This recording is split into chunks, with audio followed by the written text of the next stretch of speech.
오늘 말씀의 제목은 흘러 떠내려가지 않도록입니다. 나 혼자 산다라는 TV 프로그램이 있는데요. 아마 다들 아실 겁니다. 혼자 사는 연예인들, 이렇게 혼자 사는 유명인들이 나와서 진행하는 출연하는 프로인데, 얼마 전에 이 프로그램에 한 출연자가 생애 처음으로 마라톤 풀코스에 도전해서 결국에는 이제 완주를 하는 그런 방송을 했었습니다. 이게 이제 방송이다 보니까 출연자가 이렇게 나올 뿐만 아니라 이제 대회 모습을 이렇게 대회에서 이렇게 하는 그런 모습들을 보여줬는데요. 저도 이제 그런 마라톤 하는 거를 처음 봤어요. 근데 그 대회에 이제 출전했던 사람 중에는 풀 코스를 200번 완주한 사람도 있고, 지금 이 출연자처럼 처음 도전하는 사람도 있었습니다. 그리고 그 중에는 이 페이스메이커를 자처해서 뛰는 사람도 있었는데요. 마라톤 풀코스, 그러니까 42.19km를 이제 같이 뛰어주는 겁니다. 다른 사람들의 페이스에 맞춰서 그 사람들이 뛸 수 있도록 같이 뛰어주는 건데, 이 풀코스 마라톤이 정말 쉽지 않은 도전이어서 중간에 낙오자가 정말 많다 그래요. 이게 중간에 포기하시는 분들이 많은데, 그래도 옆에서 누가 같이 뛰어주고 누가 이렇게 같이 막 응원해주고 하면은 그래도 그것으로 좀 더 힘이 난다고 합니다. 그래서 이분들은, 이 페이스메이커를 하시는 분들은 다른 사람들이 끝까지 완주할 수 있도록, 그리고 이 시간 안에 들어올 수 있도록 같이 뛰어주는 그런 역할을 하는 겁니다. 그리고 이거는 누가 시켜서 하는 것이 아니라 스스로 자처해서 그렇게 뛰는 것이죠. 그래서 이분들은 자기 능력껏 이것을 하는 것이 아니라 자기 수준보다, 자기 능력보다 더 낮춰서 상대방의 페이스에 맞춰서 이렇게 뛴다고 합니다. 이걸 보면서 참 대단하다고 생각했던 게, 완주를 이미 해봤던 사람들도 중간에 많이 포기한다고 하더라고요. 그만큼 어려운 일인데, 근데 자기 페이스가 아니라 상대 페이스에 맞춰서 뛰면은 그만큼 더 정신력도 소모가 될 것이고, 자칫하다가는 중간에 이제 스스로 자기도 힘이 빠져서 그렇게 포기하게 될 수도 있을 텐데, 웬만한 정신력과 그리고 웬만한 실력을 갖춘 게 아니면 참 불가능한 일이겠다라는 생각을 했습니다. 그리고 이것은 마라톤이 아니어도 아마 해보신 분들은 알 겁니다. 자기 수준보다 낮춰서 그렇게 하는 것이 얼마나 어려운 건지 해보신 분들은 알 겁니다. 우리가 뭔가 우리가 알고 우리가 이해하고 있는 것을 설명할 때, 이 쉽게 설명하는 게 정말 어렵잖아요. 우리 어린 아이들이 내가 알고 있는 것을 어린 아이들에게 내가 알고 있는 것을 얘기할 때 그 아이들이 이해하게끔 설명하는 것이 정말 어렵습니다. 그 수준을 낮춰서 설명하는 것이. 설교가 그렇거든요. 많은 목사님들이 가장 어려워하는 청중이 누구냐면 어린이들입니다. 뭐 유치원 아이들이나 그리고 초등학생 아이들을 대상으로 하는 설교를 많이 어렵다고들 많이 하시는데, 내가 평소에 쓰던 단어들, 그리고 내가 평소에 쓰던 표현들, 그 모두 그런 것들을 모두 그 아이들의 수준에 맞춰야 되다 보니까 상당히 까다롭고, 그리고 아이들의 입장에서 다시 한번 생각해야 하니까 이게 평소보다 더 힘들다고 합니다.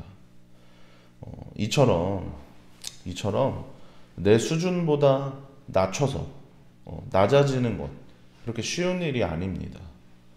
웬만한 실력을 갖추지 않고서는, 웬만한 노력을 들이지 않고서는 할 수가 없는 것이죠. 예수님은 이 땅 가운데 우리 인간의 몸을 입고 오셨습니다.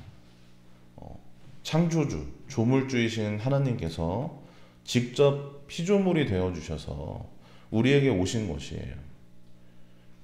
이것이 얼마나 대단한 일인지 우리는 사실 가늠조차 할 수 없습니다.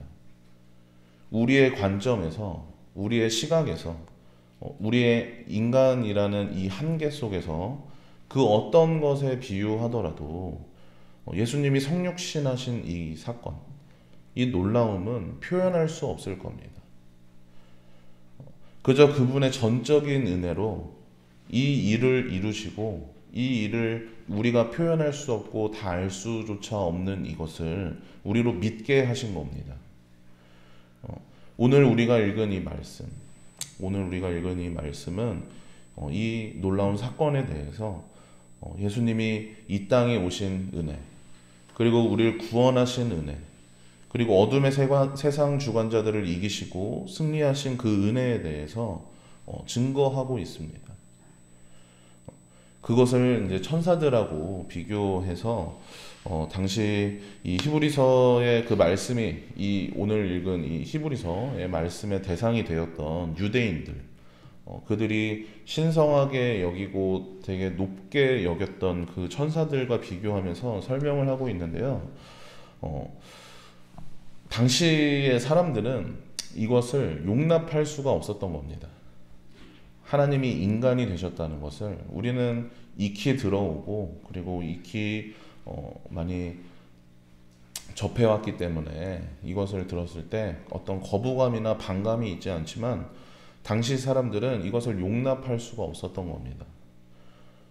거룩하시고 전능하시고 완전하신 하나님께서 부정하고 불완전하고 볼품없는 인간이 되었다는 것을 용납할 수가 없었던 겁니다.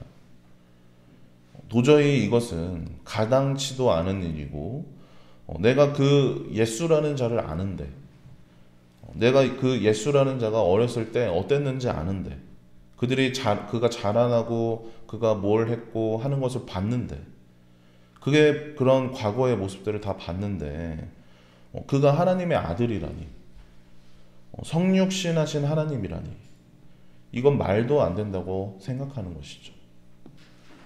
우리도 그렇지 않습니까? 내가 저 사람 어떻게 하고 다녔는지 다 아는데 어땠는지 아는데 이건 말도 안 된다. 그리고 우리도 그렇게 생각할 때가 있지 않습니까? 언제 한번 이 얘기를 했던 적이 있었던 것 같은데요.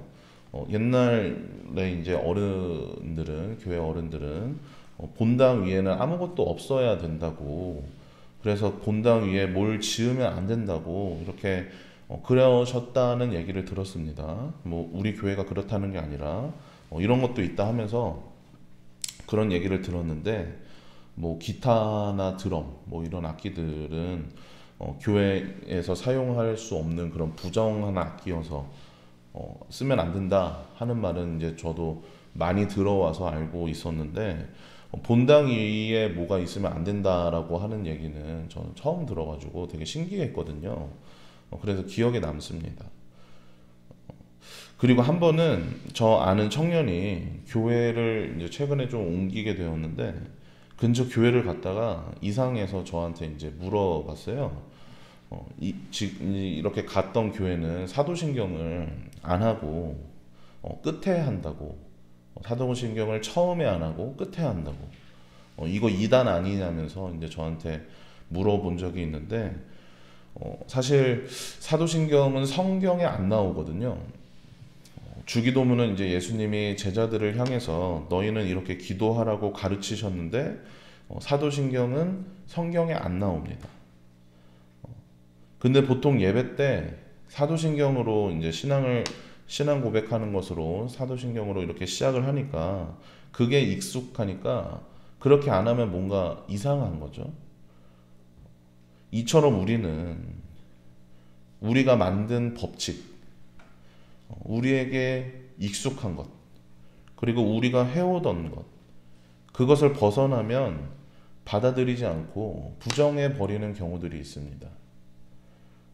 옳지 않은 것이다. 이렇게 낙인 찍고 받아들이지 않는 경우가 있습니다.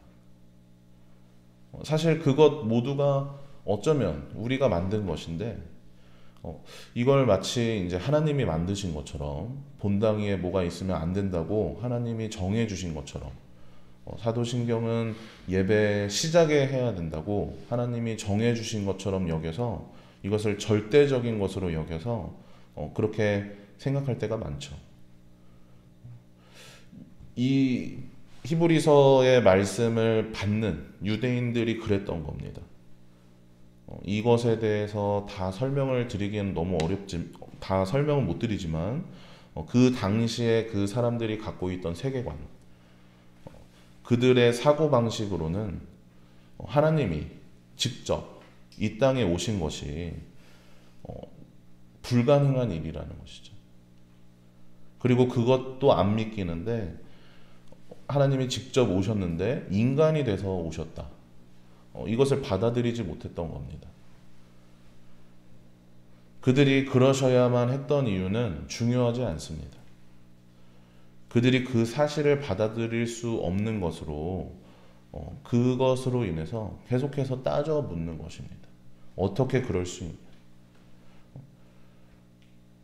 1절 말씀과 같이 우리를 흘러 떠내려가지 않도록 그 말씀을 성취하시고 율법을 완성하시고자 하신 그 일들, 성육신하시고 십자가에 달려 죽으심으로 우리를 구원하신 그 일을 그들은 그래서 용납할 수가 없었던 겁니다.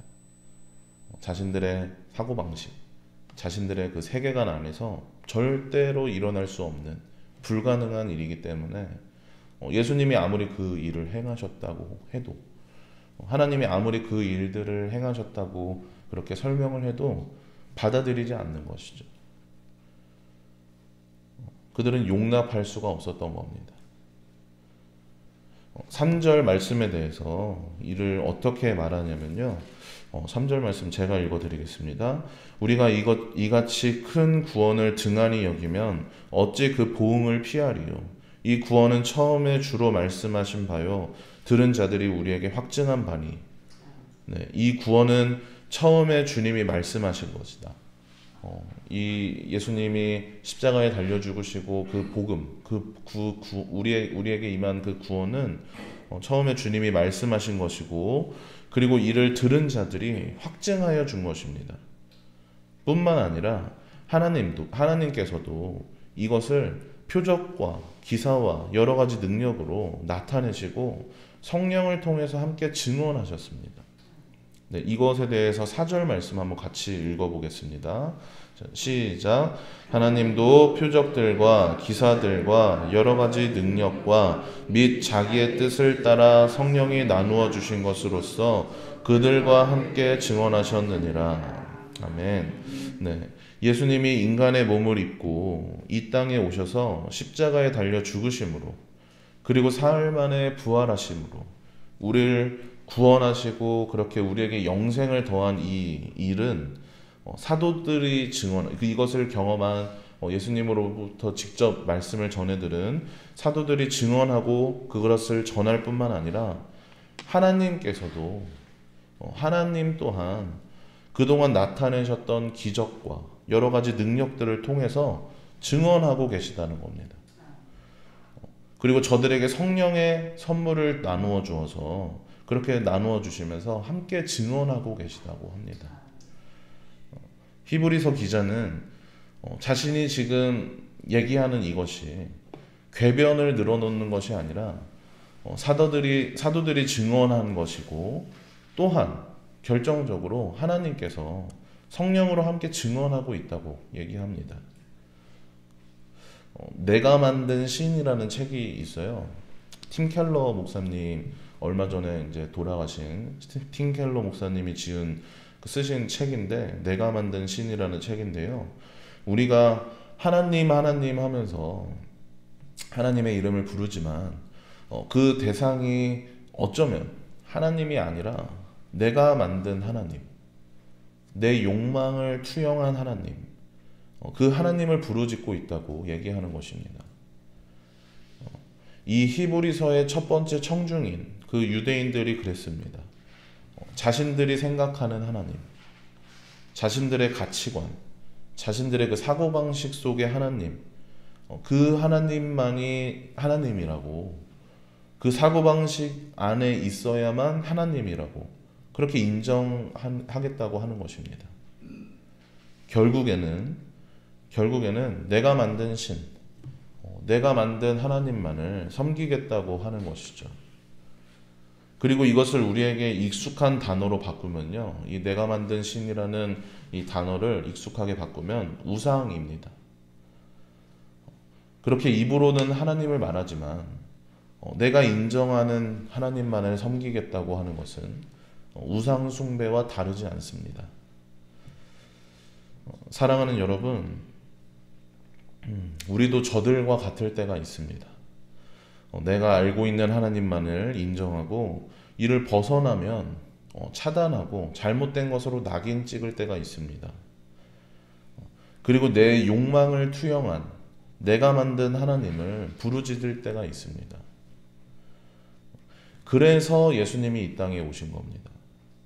우리의 연약함은 이렇게 우상을 만들어내고 우상을 향해 부르짖기 때문에 하나님 본인이 이 땅에 직접 인간의 몸을 입고 오셔서 우리에게 알려주시고 나타내시기 위해서 그렇게 인간의 몸을 입고 오신 것입니다. 우리가 하나님을 알고 하나님을 고백하도록, 하나님을 신앙하도록 우리에게 오신 것입니다. 흘러 떠내려가지 않도록 우리를 붙잡기 위해서 그 일들, 그렇게 낮아지시는 일을 예수님께서는 이루신 겁니다. 우리는 여전히 연약함 가운데 있지만 말씀이 나타내고 있는 하나님, 그리고 이 말씀을 계시하신 하나님, 그 하나님을 향해 믿음을 고백하고 살아가도록 우리를 붙잡아 주십니다. 내가 만든 신, 우리의 사고방식과 우리의 생각 안에 가둔 하나님이 아니라 말씀이 가르치고 이 말씀을 우리에게 직접 계시하신 그 하나님을 향해 부르짖는 여러분들 되시길 바랍니다. 또한 우리가 그 하나님을 그렇게 올바로 신앙하며 믿음으로 나아가며 그리고 그렇게 부르짖고 그 하나님을 전할 때에 하나님께서도 함께 증언하십니다.